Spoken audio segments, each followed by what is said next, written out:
So, when we talk about puberty and the physiological changes associated with that, there comes always one thing, that is periods. But not just for girls, also for boys, there are going to be a drastic changes.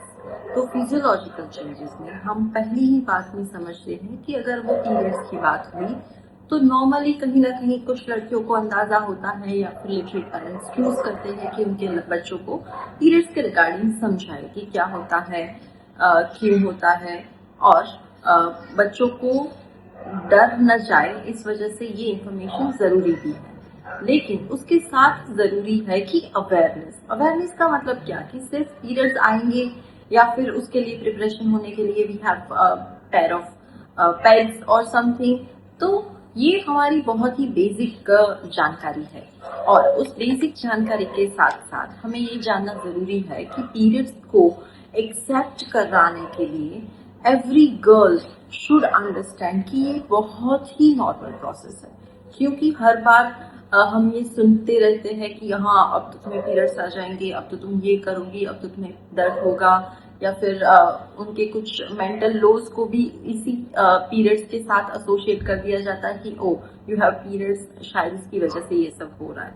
तो जो taboos है हमें उनको बहुत ही early as से ही बच्चों को उनसे दूर रखना है। जैसे कि बहुत बार लड़कों को ये सुनने में आता है कि गर्ल्स के पीरियड्स है, उनको ये नहीं करना है, उनको वो नहीं करना है। तो दैट समवेयर कहीं ना कहीं वो चीज इंफीरियोरिटी को अट्रैक्ट करती है, यानी कि लड़कियां अपने आप को कम समझने लगती है। And that is the point जब लड़की अपने आप को कहीं ना कहीं सुपीरियर समझने लगते हैं या फिर प्रिविलेज्ड समझने लगते हैं कि thank God they don't get they do not undergo the periods. तो ये चीज जब उनको समझ में आ जाएगी कि क्यों होता है, क्योंकि पीरियड्स के होने का बहुत ही सीधा सा रेलेवेंस है कि unless and until you are going through the periods you can not conceive for the future generation. अब ये चीज को कैरी करने का जिम्मेदारी अगर सिर्फ लड़कियों का है तो उस हिसाब से only the girl should be privileged. लेकिन हम इस चीज को टैबू के साथ एसोसिएट करके बहुत ही उल्टा पिक्चर शो कर देते हैं कि बच्चे लड़के हैं तो इट्स देयर एंड गर्ल्स है because of periods they are here. तो अगर अर्ली एज से ही उनके दिमाग में ये चीजें बैठ जाएगी तो वो लोग फ्यूचर में जो अभी का सिनारियो है उसे बदल नहीं पाएंगे। And I am really very sorry to say that कि हमने हमेशा ही सिर्फ पीरियड्स की वजह से लड़कियों को बहुत ही कम समझ रखा है। Not just in physical appearance या फिर फिजिकल टास्क, उनको इमोशनली भी उसी वजह से कॉम्प्लेक्स होना, इंफीरियर होना, ये सारी कॉम्प्लेक्सिटी हो जाना कि हम तो ये नहीं कर पाएंगे, तो ये सारी चीजें वहीं से बिल्डअप शुरू होती है। तो हम फिजियोलॉजिकल चेंजेस की बात करते हैं, देन वी मस्ट अंडरस्टैंड कि अगर हम पीरियड्स के बारे में बात कर रहे हैं तो it should be something of advantage, of privilege, of superiority. तो अगर ये चीजें दोनों जेंडर के दिमाग में आ गई तो मुझे लगता है कि हम ये जो बायस है उसको कम कर पाएंगे।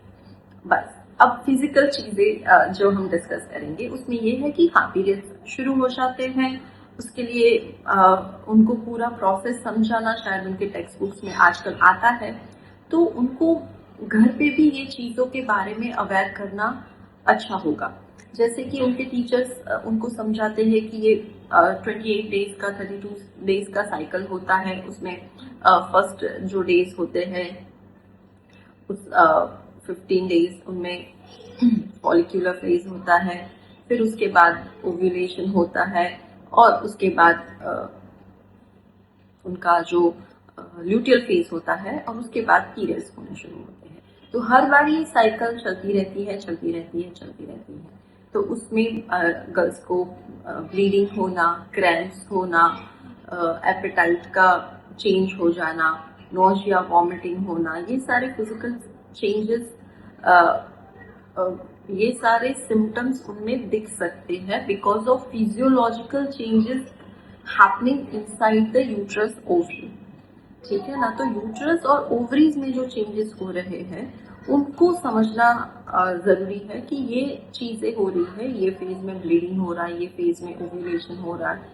तो उस हिसाब से उनके जो हार्मोन्स है अप एंड डाउन हो रहा है, एस्ट्रोजन के होने से उनका जो फीलिंग है, कॉन्फिडेंस है, ये सब चीजें उनको अच्छे अच्छे मूड में होना, ये होता है। ठीक है, एंड इसकी वजह से उनके लिए नेविगेट करना इजी हो जाएगा। Then comes the boys. अब बॉयज में क्या होता है, ग्रोथ स्पर्ट्स शुरू हो जाते हैं, तो सडनली उनका हाइट, वेट, मस्कुलर मास दिखता रहता है, उनका वॉइस डीपेंड हो जाता है, उनके भी रिप्रोडक्टिव ऑर्गन्स बढ़ने लगते हैं, तो हो सकता है उनको कभी कभी इरेक्शन हो जाए। तो उस प्लेस पे अगर बॉयज आर नॉट अवेयर, क्योंकि हम गर्ल्स के बारे में कहीं ना कहीं बात करते हैं, बॉयज के फिजियोलॉजिकल चेंजेस के बारे में कोई बात नहीं करता। बॉडी हेयर आ जाना, मस्कुलर क्रिएचर दिखने लगना, उनके शोल्डर्स ब्रॉड हो जाना, उनका फिजिक्स सडनली बड़ा हो जाता है। तो उनके लिए वो आइडेंटिफाई करना बहुत ही एम्बैरेसिंग हो जाता है कभी कभी, क्योंकि उनको पता ही नहीं कि उनके बॉडी में भी प्यूबर्टी की वजह से चेंजेस आने लगते हैं। तो ये सारे जो है दीज आर फिजियोलॉजिकल, कि उनके बॉडी में रिप्रोडक्टिव ऑर्गन्स के ग्रो होने से उनका अपीयरेंस बदल जाता है, और ये एम्बैरस होने की चीज नहीं है। बहुत सारी बार ये चीजें एम्बैरस करने लगती है या फिर कंपैरिजन कराने लगती है, और उसकी वजह से बच्चे समझ नहीं पाते हैं कि उनके लिए कुछ आइडियल बॉडी होता है, या फिर दे सडनली स्टार्ट फीलिंग कि उसका आइडियल बॉडी है, वो आइडियलाइज करने लगते हैं जो सिर्फ दिखता है। ठीक है ना, जैसे फिल्म स्टार्स के बॉडी को, या फिर उस चीज को समझ नहीं पा रहे कि what it takes to get into the body, क्योंकि फिजियोलॉजिकल चेंजेस अभी शुरू हुए हैं। तो उस प्लेस को बहुत ही जरूरी है समझना कि they will continue for some time, overnight process नहीं है ये। तो उसको चलते रहने के टाइम पे उनको कैसे सपोर्ट करना, ये एज अ पेरेंट्स हमें समझना है। आई थिंक अगर ये चीजें हम बच्चों को अच्छे से समझा पाए, उनका सेफ प्लेस बन पाए, तो बहुत सारी बार हम दोनों जेंडर के बच्चों को इतना सपोर्ट फील करवा पाएंगे। यू नो, दे फील कि उनको उनका कॉन्फिडेंस बूस्ट हो सकता है, उनको इतना अपने आप पे अवेयरनेस की वजह से अपने आप को वो प्रेशराइज नहीं करते। तो ये सारी चीजें मुझे लगता है कि हम बैलेंस कर पाते हैं जब उनको प्यूबर्टी के बारे में पता होता है।